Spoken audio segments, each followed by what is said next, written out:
Hello everyone, this is doctor Mansi from Bharat homeopathy. आज मैं आप लोगों के साथ बात करने वाली हूँ बलगम यानी कि म्यूकस के बारे में। जनरली क्या होता है कि हमें काफ़ी बीमारियों में म्यूकस बहुत ज़्यादा बनने लग जाता है, जिसकी वजह से हमें यहाँ पे हमेशा कुछ चिपचिपापन महसूस होता है। तो आज मैं आपके साथ बात करने वाली हूँ कि ये बलगम हमें किन कारणों से बन सकता है और ऐसी क्या चीज़ें हैं जो हम अपनी डेली डाइट में ले रहे हैं जिसकी वजह से हमें बलगम ज़्यादा बन रहा है।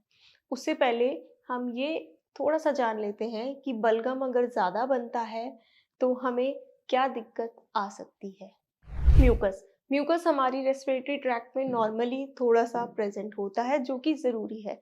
हमारी जो रेस्पिरेटरी ट्रैक्ट की म्यूकस मेम्ब्रेन है उनको नरिश रखता है और एक लुब्रिकेटेड लोशन की तरह वो रहता है और ये म्यूकस हमें हमारी बीमारियों से बचाता है। बाहर से जो भी इन्फेक्शन, बैक्टीरिया या वायरस जो हमारी रेस्पिरेशन के थ्रू हमारे अगर अंदर चला जाता है, तो ये म्यूकस उसे ट्रैप कर लेता है और बाहर स्पिट आउट कर देता है।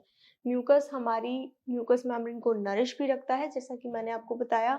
और कोई भी एलर्जेंस, मान लीजिए आप डस्ट में गए हो, अगर धूल आपके अंदर गई है तो वो अगर म्यूकस नॉर्मल जो आपके अंदर प्रेजेंट होता है वो उसमें ट्रैप हो जाता है और आपके लंग्स में जाने से उस एलर्जन को रोक देता है।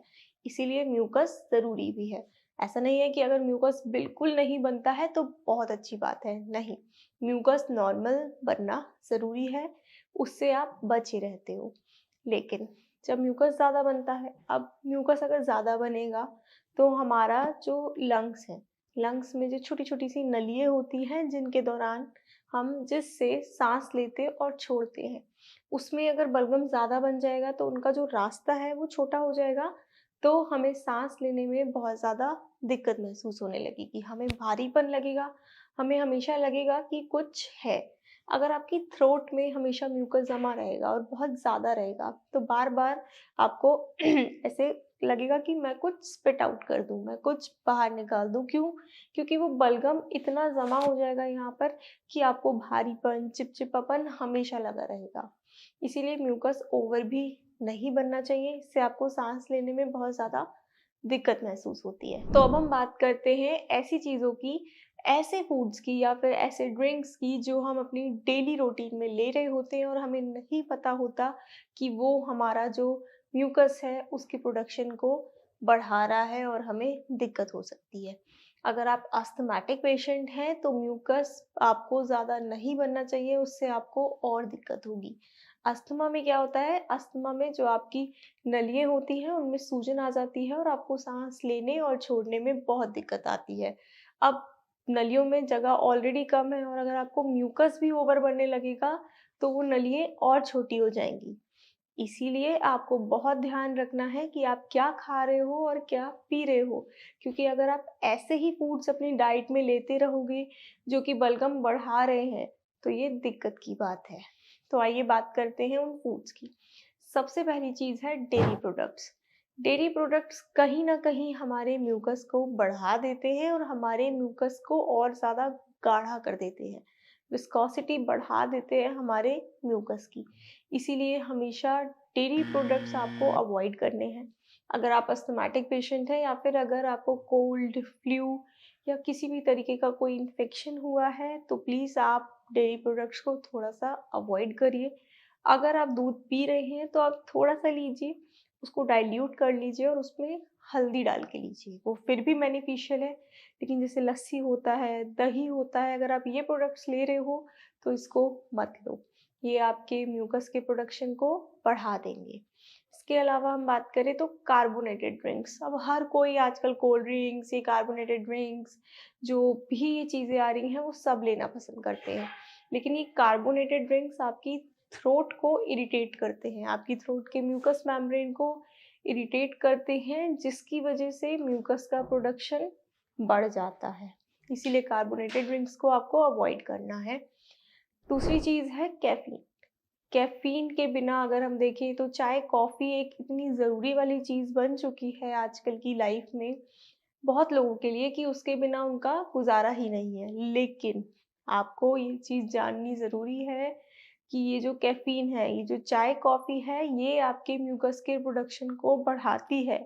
अगर आप ऑलरेडी किसी भी रेस्पिरेटरी ट्रैक्ट के इन्फेक्शन से जूझ रहे हैं, तो कॉफ़ी और चाय, कैफ़ीन, ये चीज़ें आपको अवॉइड करनी है, ये आपके म्यूकस के प्रोडक्शन को बढ़ा देंगी। इसके अलावा है अल्कोहल। अल्कोहल भी हमारी पूरी थ्रोट को इरिटेट करती है, साथ ही साथ हमारे जीआईटी को भी डिस्टर्ब करती है, जिसकी वजह से हमें रिफ्लेक्स बैक भी हो सकते हैं हमारे स्टमक के एसिड्स। एक तो पहले ही अल्कोहल आपकी थ्रोट को इरिटेट करेगी, और अगर एसिड रिफ्लक्स बैक हो गया तो और इरिटेट होगी आपकी थ्रोट, जिसकी वजह से आपकी थ्रोट में, आपके लैरिंक्स में, आपके लंग्स में इन्फ्लेमेशन हो सकती है और आपके म्यूकस का प्रोडक्शन बढ़ सकता है। अगर आप नॉन वेजिटेरियन हैं और आप रेड मीट खाते हैं, तो रेड मीट को भी आपको अवॉइड करना है। रेड मीट भी आपके म्यूकस के प्रोडक्शन को बहुत हद तक बढ़ाती है। रेड मीट भी अवॉइड करिए।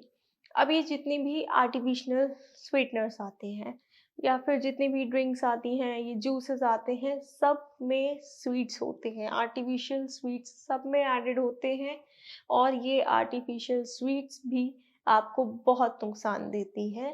ये भी आपकी पूरी म्यूकस मेम्ब्रेन्स को इरिटेट करती हैं, वहाँ पे इन्फ्लेमेशन कॉज होती है, और फिर से स्वीटनर्स की वजह से आपका म्यूकस प्रोडक्शन बढ़ जाता है। फ्राइड फूड सबको खाना पसंद है। आजकल जैसे बारिश का मौसम भी है, तो सबको होता है कि चाट पकौड़ी, समोसे, ये सब खा लिए जाएँ। लेकिन ध्यान रखिए कि आप जितना ज़्यादा फ्राइड फूड्स खाएँगे, आपका म्यूकस उतना ही बढ़ेगा। तो यदि अगर आप अस्थमैटिक पेशेंट हैं या आपको कोई भी रेस्पिरेटरी इन्फेक्शन है, तो इन फूड्स को आप अवॉइड करिए, वरना ये फूड्स आपके म्यूकस मेम्ब्रेन को बहुत ज़्यादा इरिटेट करेंगे और आपका म्यूकस का प्रोडक्शन बहुत ज़्यादा बढ़ जाएगा। तो आपको बहुत ख़्याल रखना है कि आप क्या खा रहे हो और क्या पी रहे हो। किसी भी बीमारी में इम्यूनिटी बहुत ज़रूरी होती है, और इम्यूनिटी आती है डाइट से। अगर आप अपनी डाइट का पूरा ख़्याल रख रहे हैं कि आप डाइट में वही चीज़ें ले रहे हैं जो आपकी उस बीमारी में आपको फ़ायदा करे, ना कि नुकसान, तो आपकी आधी बीमारी अपने आप ठीक हो जाती है।